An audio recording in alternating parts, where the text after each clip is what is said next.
আজি আমি বাহ্যিক ক্ষেত্ৰ এখনত দ্বিমেৰু এটাৰ স্থিতিশক্তি কিমান নিৰ্ণয় কৰিম potential energy of a dipole in an external field ধৰা হল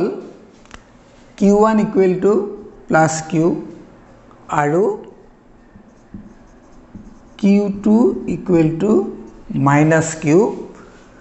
আধানেৰে গঠিত দ্বিমেৰু এটাক সুষম এখন বৈদ্যুতিক ক্ষেত্ৰ এখন বৈদ্যুতিক ক্ষেত্ৰ সুষম বৈদ্যুতিক ক্ষেত্ৰ ইত ৰাখিছো আমি আগৰ অধ্যায়ত পাইছো যে সূক্ষ্ম বৈদ্যুতিক ক্ষেত্ৰ এখনত থকা দ্বিমেৰু এটাৰ ওপৰত দ্বিমেৰু এটাই কোনো কাৰ্যকৰী বল অনুভৱ নকৰে কাৰণ ইয়াৰ ওপৰত ক্ৰিয়া কৰা বল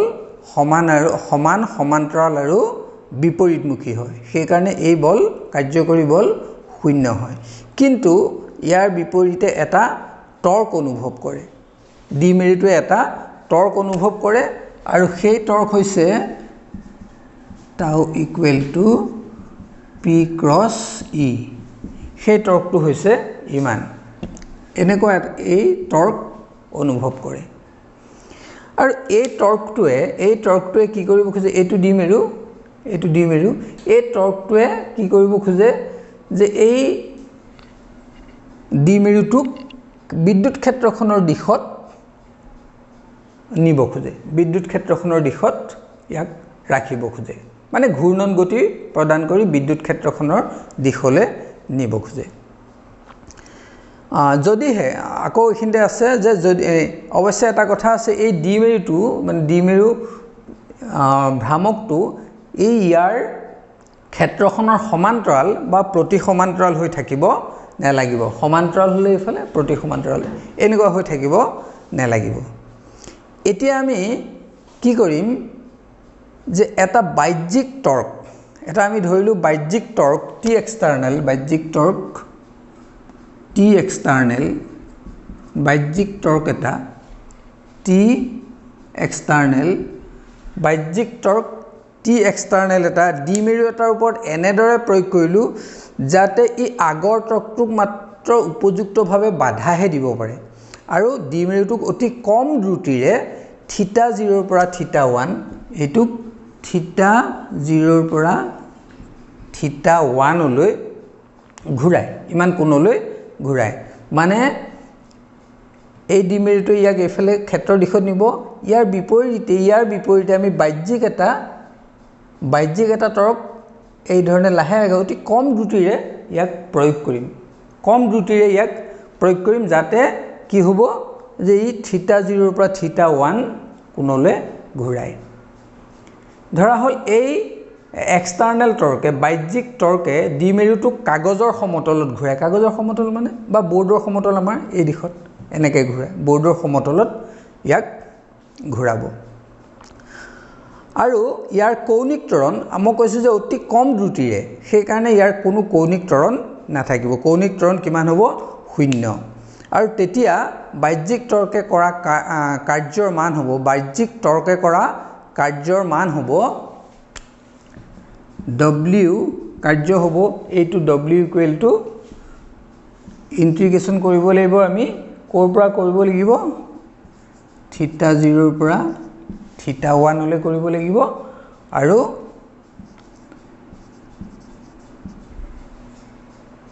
থিটা d থিটা ইমান হ'ব এতিয়া এই এক্সটাৰ্নেল টৰ্ক কিমান আছিল এইটো কিমান হ'ব pe sin থিটা এটো হ'ব এটো p ইয়াৰ মানটো হ'ব এই টৰ্কৰ মান হ'ব pe sin থিটা গতিকে এইটোৰ ঠাইত আমি এইটো যদি বহুৱাই দিওঁ থিটা 0 থিটা 1 pe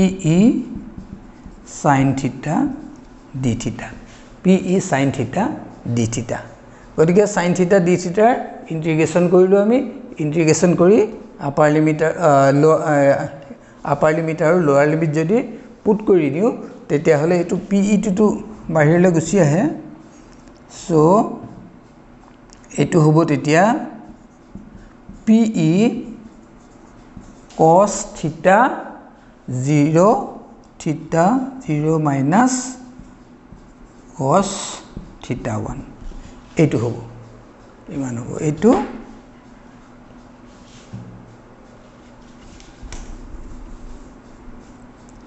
this is equation number 2 এইটো হ'ব মোৰ কাৰ্যৰ মান হ'ব ইমান কাৰ্যৰ মান ইমান হ'ব এতিয়া এই সম্পাদিত এই কাৰ্যখিনি সম্পাদিত এই কাৰ্যখিনি কি হ'ব এই নিকায়টোত মানে দ্বিমেৰুটোত স্থিতি শক্তি হিচাপে সঞ্চিত হৈ থাকিব স্থিতি শক্তি হিচাপে সঞ্চিত হৈ থাকিব তেতিয়া এই স্থিতি শক্তিটোক আমি এইখিনিক আমি কি বুলি লিখিম এইখিনিক আমি এই স্থিতি শক্তিখিনিক ইউ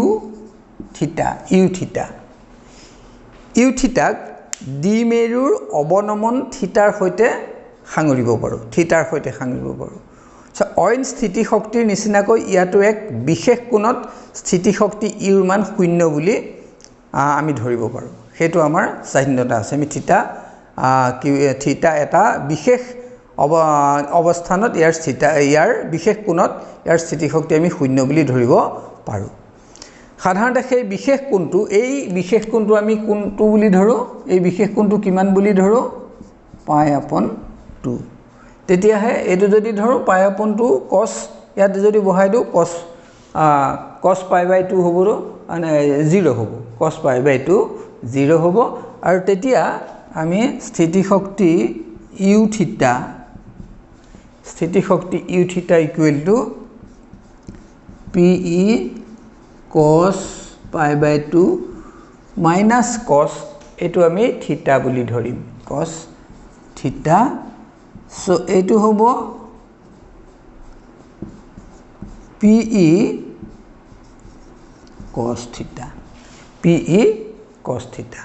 বা ইয়াক আমি এনেকৈ লিখিব পাৰোঁ P dot E so u theta equal to P dot E ইয়াক স্থিতি শক্তিক আমি এই ধৰণে লিখিব পাৰিলোঁ P dot E এটা এই 3 নম্বৰ এই প্ৰকাশ ৰাশিটো এই 3 নম্বৰ এই প্ৰকাশ ৰাশিটো এইটো আমি আগৰ যেতিয়া দুটা আধানেৰে গঠিত নিকায় এটাৰ স্থিতি শক্তি উলিয়াইছিলোঁ সেই সমীকৰণটো আমাৰ কি আছিল সেই সমীকৰণটো সহায়টো আমি বুজিব পাৰোঁ সেই সমীকৰণটো কি আছিল আমাৰ সেই সমীকৰণটো আছিল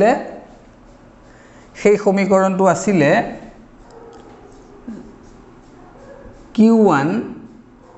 V R1 plus Q2 V R2 plus Q1 Q2 4 pi epsilon naught R12 আগৰ সমীকৰণটোতে স্থিতি শক্তিটো আগৰ দুটা আধানেৰে গঠিত নিকায় এটাৰ স্থিতি শক্তিটো আমি এইটো পাইছিলোঁ এতিয়া এই সমীকৰণত প্লাস কিউ আৰু মাইনাস কিউ আধানেৰে গঠিত নিকায়টো ব্যৱহাৰ কৰিব পাৰোঁ এইটো তাৰমানে এইটো নিকায় এইটো দুটা আধান ইয়াতো আছে এইটো নিকায় এই সমীকৰণটোত যদি এই কথাটো আমি Q1 ৰ ঠাইত এইটো Q1 ৰ ঠাইত এই কিউ আৰু Q2 ৰ ঠাইত যদি এইটো বহুৱাই দিওঁ তেতিয়াহ'লে সেই সমীকৰণটো হ'ব এই ৰূপটো হ'ব ইয়াত যদি এইটো বহাই দিওঁ তেতিয়া ইয়াৰ ৰূপটো হ'বগে ইউ ডেশ বুলি আমি লিখিলোঁ ইয়াত ইউ ডেশ বুলি লিখিলোঁ কাৰণ এইকেইটা কিউ হৈ যাবগে গতিকে কিউটো কমন হৈ আহিব কিউ কমন হৈ আহিব V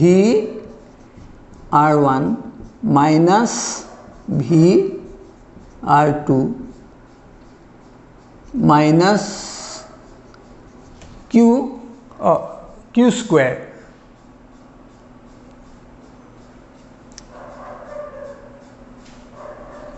এই দুটাত আমি কিউটো কমন লৈছোঁ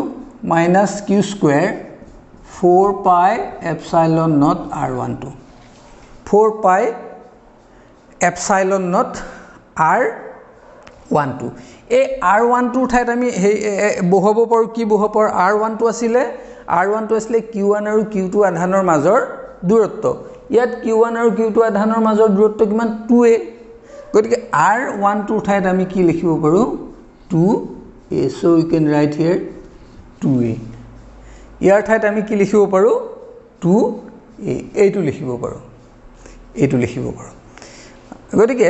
এইটোকো আমি এটা সমীকৰণ নম্বৰ দিব পাৰিলো 4 এইটোক আমি এই ধৰণে লিখিলো গতিকে ইয়াত এতিয়া আমি একক ধনাত্মক আধান এটা যদি R2 ৰ পৰা R1 লৈ ক্ষেত্ৰখনৰ বিপৰীতে আনুতে হোৱা যিখিনি কাৰ্য সেই কাৰ্যখিনিয়ে R1 আৰু R2 অৱস্থানত বিভৱৰ পাৰ্থক্যৰ সমান হ'ব আৰু বলৰ দিশত হোৱা হৰণ কিমান হ'ব বলৰ দিশত হোৱা হৰণ হ'ব কিমান 2a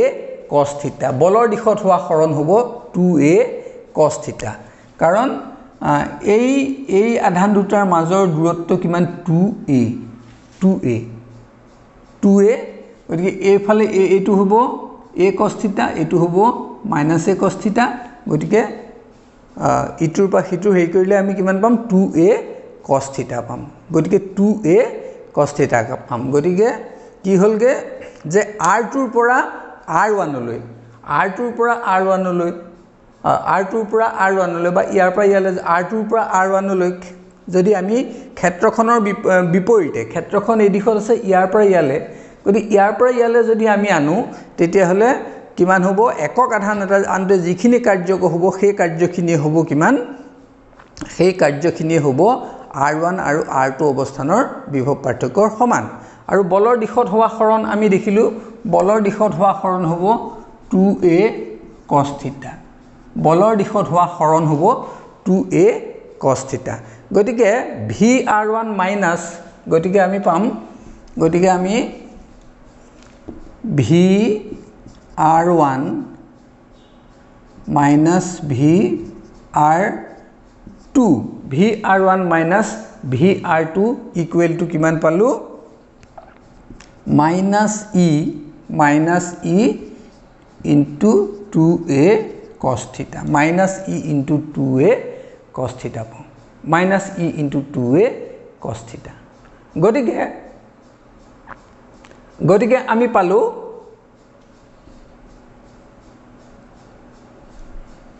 গতিকে আমি দেখিলো যে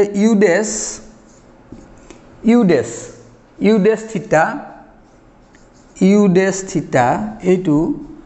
এইটো ঠাইত আমি কিমান পালো এইটো ঠাইত আমি পালো pe cos θ pe cos θ minus pe cos θ minus pe cos θ minus q square by 4 pi epsilon naught 2a 4 pi epsilon naught 2a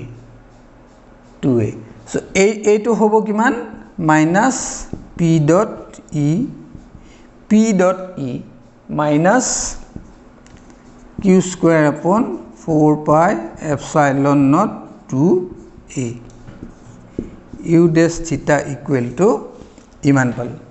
u dash theta equal to ইমান পালো এটা আমি u dash theta আৰু u theta এই দুটাৰ মানৰ মাজত পাৰ্থক্য আছে